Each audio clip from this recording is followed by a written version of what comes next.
Welcome. How is everybody's week doing on this Wednesday? Let me look at the calendar because I feel like now, this day and age, I never know what the date is. It is the 26th of November, or as millennials call it, Blackout Wednesday. It is the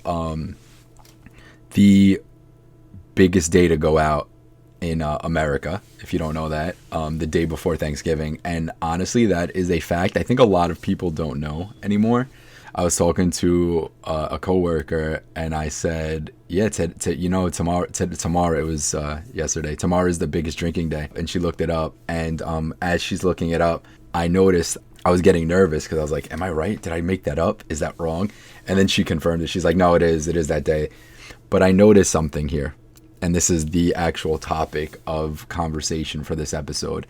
I was waiting for essentially AI to tell her that I was right. Even though I knew I was right, I knew the information, but AI confirmed that I was right.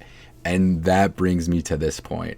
Where have we gone in our society, guys? Where we have to confirm if we're right or wrong by AI, because that's literally the first thing that pops up.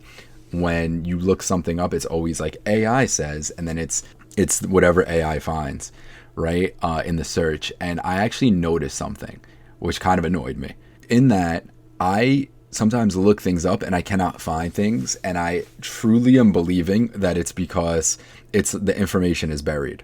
Like, this is not even conspiratorial talk. This is not anything. It's just stuff that you try to figure out just to understand something. You type it in, and even if something's a hoax or not real, whatever, you just want to know the information on something, and you can't even find it because it will say like, oh, there's no concrete evidence for this or no concrete evidence for that. And it's like you don't even have an option to understand what is going on, because the information is like buried under all of the first things that pop up. So one example is actually last episode, first guest symposium. Hope you enjoyed it. The audio was a little loud, but listen, we're still a show. I'm still working on it. This is a solo dolo process, so we're just gonna be progressing. Like I said last episode, so hopefully we're working out audio things, and it got a little loud because I get excited every time I talk. It's a New York thing, but so you don't have to be amazing at everything right away, and we're working at this show, or I'm working at this show, and I'm allowing myself grace, and you don't always have to be the best at everything. Just do things because you want to do them, like I always say. So the thing about AI, the example that they always just give us what they don't always give us what we're looking for. It takes a long time to find it. And I don't know if it's intentional or unintentional, but it feels like very odd that in the day of information, when you get very specific with your searches, you can only find certain information and not others. So Mary Lady is an art history major. She's in school for art history, and she showed me, she was writing a paper, and she was showing me a picture. We talked about this last podcast if you listened, but if you didn't, she was showing me a picture of these totems, these little figurines with these big eyes. And this is just her historical art history textbooks. These were real ancient Mesopotamian, ancient Babylonian artifacts, right? And what's really cool with her perspective is that she gets to kind of theorize what they're about and what they were for, because there's no real concrete answers for any of this old stuff. And that's what's cool about art history, the art history major. It's like this is art, this is what happened, this is what we think, but there's no real answer, so you get to kind of surmise what you think it is. So she showed me these two figurines with these big eyes, and she's like, "Oh, what do these look like to you? Like, what do you think about these?" And I said, honestly, they kind of remind me of, I just finished a book called The End of Days by Zachariah Stitchens, and that is, to get into it briefly, there's a theory that Zachariah Stitchens had, and it's the Sumerians, right? The ancient Sumerians, the first civilization. They had these gods, which I believe they're real. They really talk about them. So this is like a consensus throughout history. They talk about these gods, the Anunnaki. Now, some people like Zachariah Stitchens, he has this thought process. He has this big theory that the Anunnaki were real gods. They were real. They were interstellar beings like aliens, and they live on this planet Nibiru. This is his real thought process. He was an actual historian. He was like a really academic guy, and then he came up with this. So he has a lot of knowledge in stuff, but this is just his theory. So this obviously can't be proven. We just have certain evidence that he brings up, which is very interesting. But he has this theory that the Anunnaki were their gods, but they were real beings that lived on this earth. They had powers. They had all of this advanced technology. They had all this advanced knowledge of the cosmos and of how to do things. I guess special powers and stuff as well. So and he takes all these elements throughout history and all these different clues to say like, oh, this is why I believe this, and this is what it is. And this is pre-Bible days, and then he brings up stuff in the Bible. He brings up stuff in the in all of these different texts, ancient texts, specifically Dead Sea Scrolls, like all of this stuff. And so in one of the examples he has, there's a lot of pictures in this book. This is the last book he had, I think, I forgot how many, it's like 7 books or something, and this was the last book of his hypothesis, End of Days, which was like, when are these beings coming back? They came, they left, they went back to their planet, when are they coming back? And so to show that they like, to give an example of that they were real, he shows a drawing, a text of this goddess Ishtar. And this is one of the clues or examples of like, oh, these people were real. Like, look at this Ishtar picture. This looks like just an alien woman. And if you look at the picture, it looks like an alien woman. So when Mary Lady, she was asking me about the painting or the picture that he showed was a woman with like a long face and huge eyes, right? So Mary Lady says, what does this remind you of? So I said, it reminds me of this picture. And and she goes to look it up on the computer, and she can't find it. So I'm like, oh, well, that's weird. So I find it in the book. I show her it in the book, and she's like, oh, that's interesting. And now, spoiler alert, I'm not saying I agree or believe the Zachariah Station story. I'm just, if you know me, if you listen to the show, I'm just into hearing ideas, stories, and I just love new information and different ideas and think everything's cool. It could be right, it could be wrong, I don't know. But I just like to read stuff, and I find it fascinating. And it also Zachariah Stitchens in general, whatever you say about him, he has knowledge of things. So if anything, you do more research into the thing, and you could say, oh, that's probably BS. Oh, that's probably right. Whatever, you could do more research into it, because he is talking about real things. His hypothesis or his theory is just different. So it's never a bad idea to listen to somebody with an extravagant idea that could be BS or not, just a good story, but to also dive deeper and learn more about other different things. So get all the knowledge that you can. That's my opinion. But so anyway, so I find the image, I show it to her, and then she tries to look it up online, and then she ends up looking up, Mary Lady ends up looking up, it says like, oh, this is not a real picture. It's a rendition. It's a reconstruction of what they think it is. And so then they show the real image next to it, and it's like kind of defaced a little bit. You can't really see because it's old. And this is like a picture of what we think it looks like. So I'm like, all right, you know what? Maybe he did his thing. Maybe he was just trying to show that, he like, oh, these look like aliens. I'm right. So I was like, all right, whatever. That happens. He maybe is being more biased, anything.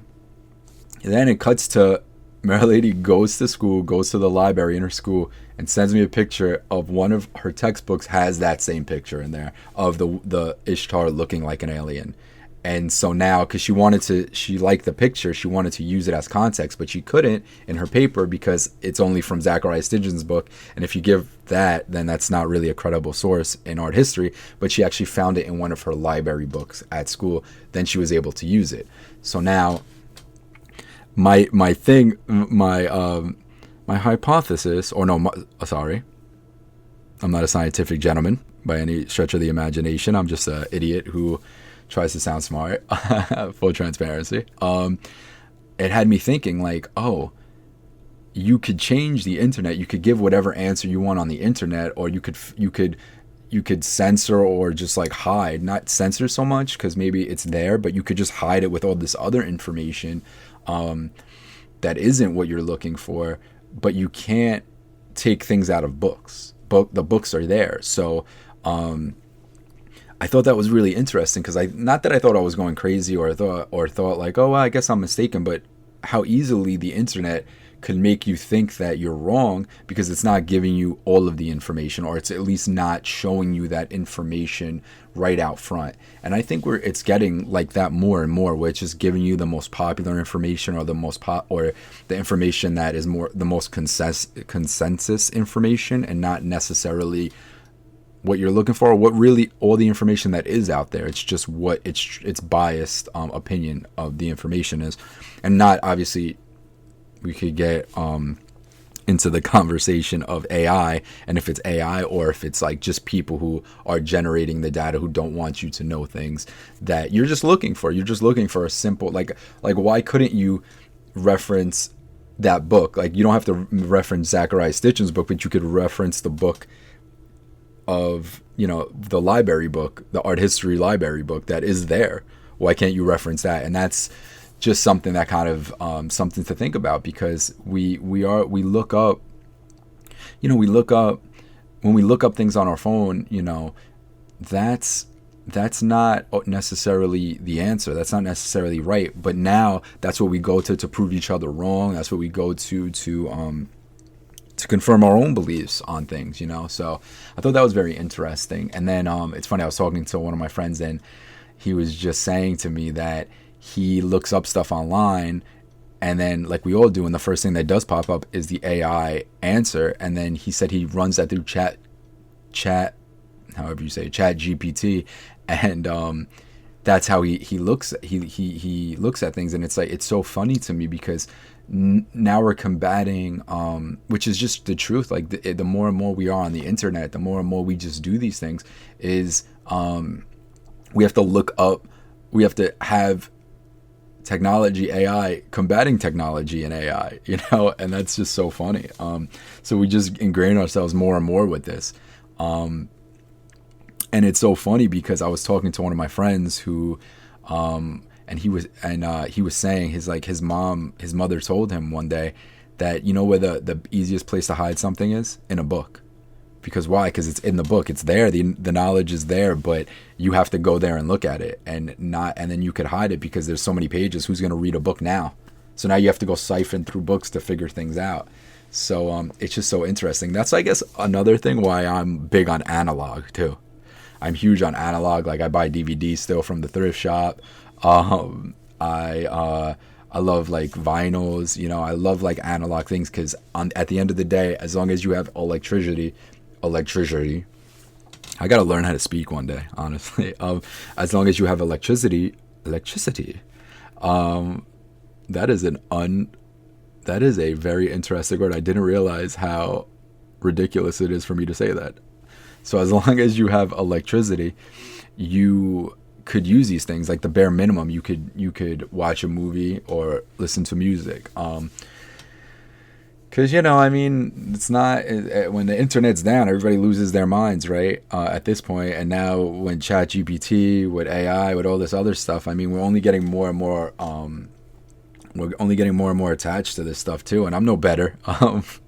So that was one thing that I actually wanted to talk about. Another thing was, it's so funny. I had another guest on the show, right? My boy Raul, a listener, one of my brothers. So we were talking on the phone, we were just talking about life, catching up and stuff. And he's like, yo, why don't you screen record this audio?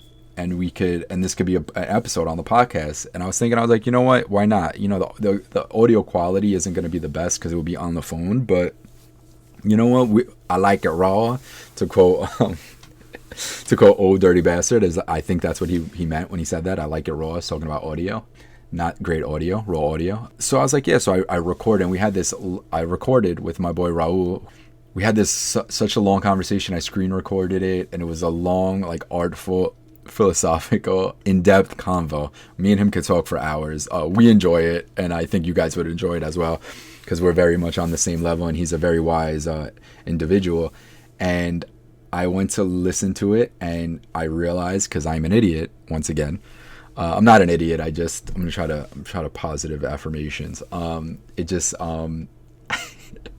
I made the error of thinking that it was recording the audio as well, but it wasn't. It was just recording the screen, which would make sense because it's called screen recording, and so none of the audio is usable because it's not there. So there's in the ether. There is, if I could ask AI to recover that information, I would love that actually. But there is audio of us out there somewhere, but I don't have it. So that would have been a great episode. So I'm a little bit bummed about that because it was such a great conversation. But honestly, what he said, he's a very positive dude, which you're going to hear when we eventually record an episode in person with each other.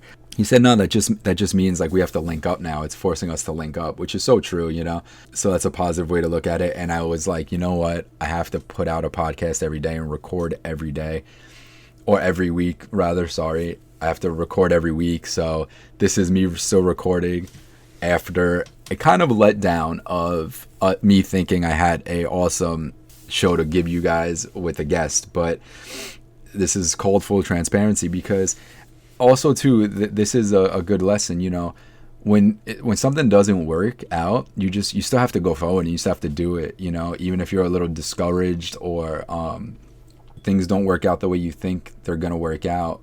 It's funny because I forgot exactly what the saying or the quote or what I heard, what this kind of like thought process is, but it's like when you get obstacles, it's not there to stop you. It's there to kind of see how much you want it or how much you love it or how much you want to do it. And that's kind of like how I'm taking this. I'm just going to record today and record this, I think, a decent episode, with the thought process of a little bummed because I thought I had a great episode, me and Raul, a really in-depth conversation about a lot of different things. But obviously when you look back and you don't have audio there, you got to just brush it off and go forward. So thank you, Raul, shout out, and we're going to have that conversation and you're going to hear one of the wisest, funniest people I know. So I'm looking forward to that as well.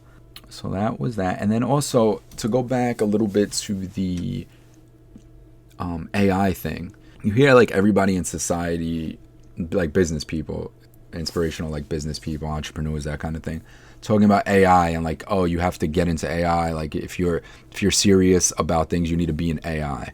And I think that's very interesting because it just makes me think about how we kind of go down these roads and we don't really think about why we're doing things. I was talking to my lady yesterday and we were talking about things and she was the one telling me about like, yeah, you hear all these people talking about AI and this and that about technology, and they're saying like you need to get into it, you need to make money on it, you need to, you want to live your life. And I don't really agree with that. One of the reasons why I do this show like this, relatively long form, 20, 30 plus minutes, no quick cuts, there's no video to it, is because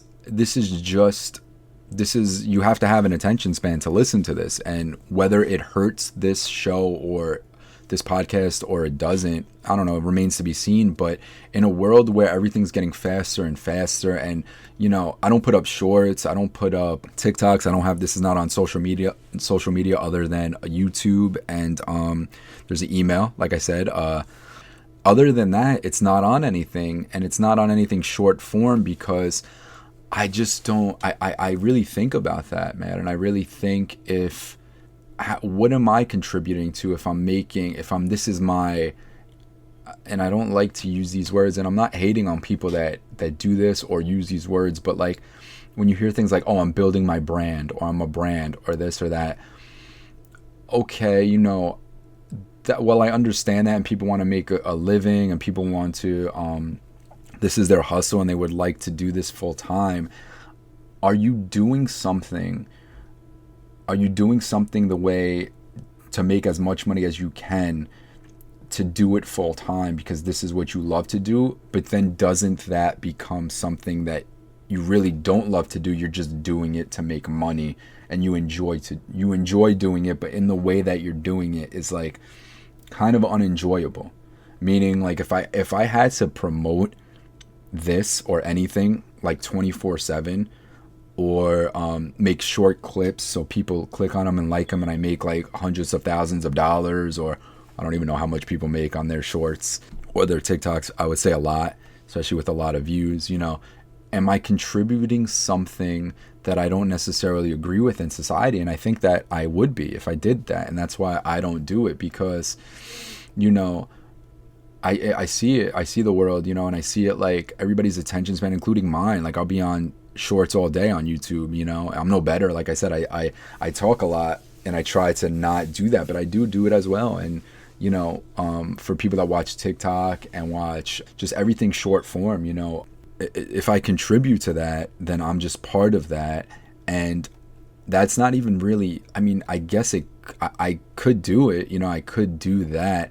But, I just think that this is an alternative. And this is like, yeah, if you want to listen to a guy talk in his thoughts, or a couple of people talk in their thoughts about things for long form, just in the background, this is for you, and that's what I'm here to contribute, just how I do things. And it doesn't have to be perfect, and it doesn't have to be so clean, because another thing is like, everything seems so clean, like everything is so bright, so flawless in design.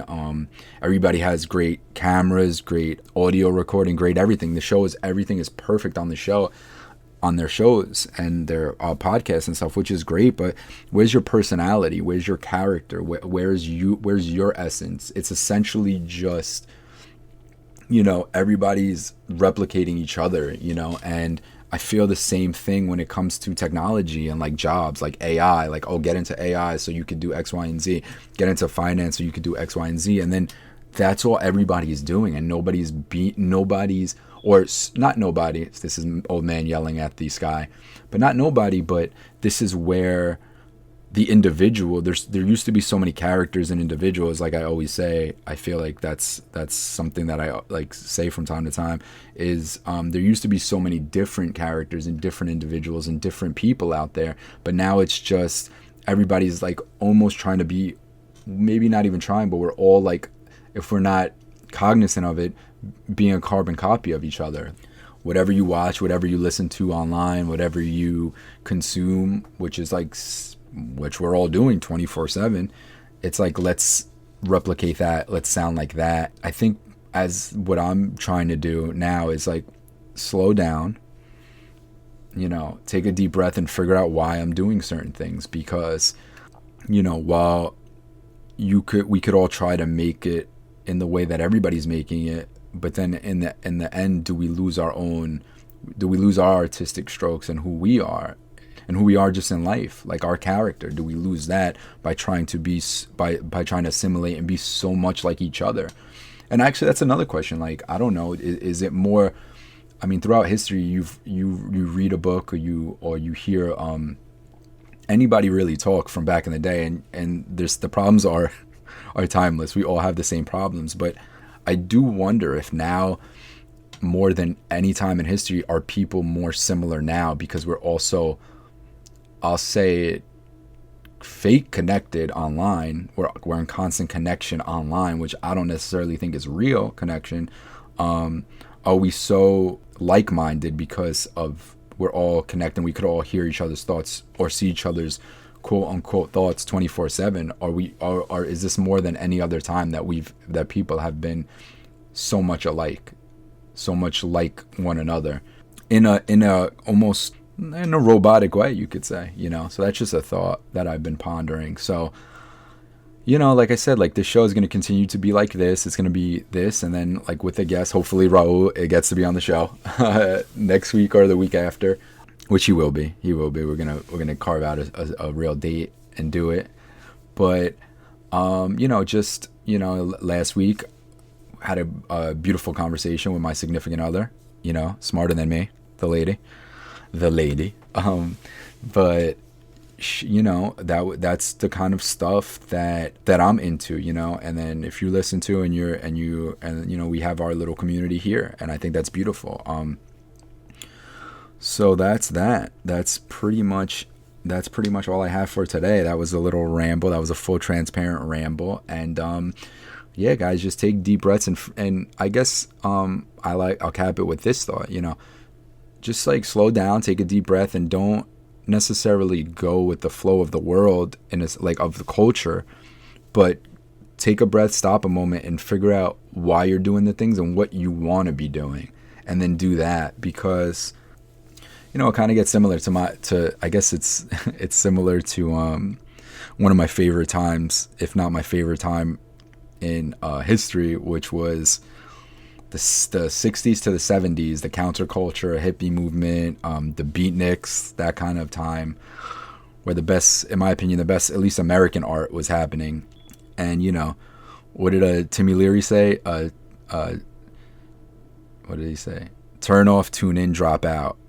Meaning stop the programming. And vibe out and figure out yourself. That's what I'm saying. I'm not saying everybody has their own meaning. I'm probably on what he was saying, but don't listen to this programming that's out there. It's all programming, and take a moment and turn off the noise, and figure out who you are and what you are and where you want to be. And that could sound very hippie dippy, which at heart I am, but it's also just like the truth. Like, if you're doing something that you love and you know why you're doing it, I think you add so much to the world, who you are. And it doesn't have to be perfect, like I said, and it doesn't have to be anything crazy. It could be anything, but just realize what you're doing, why you're doing it, and keep doing what you want and what you love. And what you love, I mean,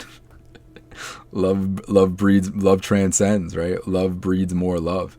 I was actually listening to Ken Burns talk, because I was watching, I got into his podcast, his talking. He was talking about his new American Revolutionary show, which is a good show. I've seen like the first, half of the first episode. They're all like 2 hours long, so they're movies. It's on PBS, which, guys, PBS is a free app, and there's a bunch of things you could watch for free on there. Some stuff you have to pay. You donate like $5 a month or $10 a month, and then you could watch anything. But PBS, download it, because it's very awesome. If you're a Bob Ross fan, it has Bob Ross up in there. Bob Ross's show. But he said, Ken Burns was in an interview and he said something.